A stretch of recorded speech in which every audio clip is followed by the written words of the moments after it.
12 মে 2024।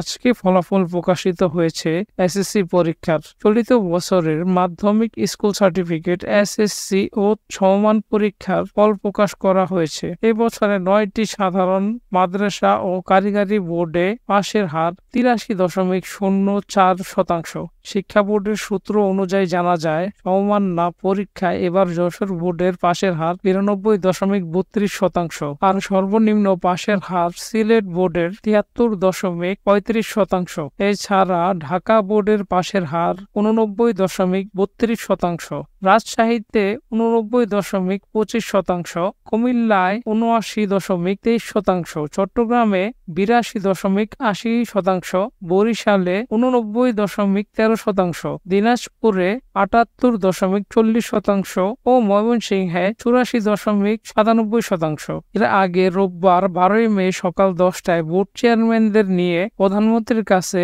ফলের অনুলিপি হস্তান্তর করে শিক্ষামন্ত্রী মহিবুর হাসান চৌধুরী নৌফেল। বেলা 11টার দিকে গণভবনে প্রধানমন্ত্রী শেখ হাসিনা ফলাফল প্রকাশের কার্যক্রম উদ্বোধন করেন। শিক্ষা মন্ত্রণালয় জানিয়েছে, দুপুর 12:30টায় এসএসসি ও সমমান পরীক্ষার ফল নিয়ে প্রেস ব্রিফিং করবেন শিক্ষামন্ত্রী। তবে এর আগেই ফল জানা যাবে। বেলা 11টা থেকেই এসএসসি পরীক্ষার ফল নিজ নিজ প্রতিষ্ঠান থেকে এবং অনলাইনে জানা যাবে। এছাড়া এসএমএস এর মাধ্যমেও ফল জানতে পারবে শিক্ষার্থীরা। গত 15 ফেব্রুয়ারি সারা দেশে একসাথে এসএসসি ও সমমান পরীক্ষা শুরু হয়। লিখিত পরীক্ষার শেষ হয় গত 12 মার্চ।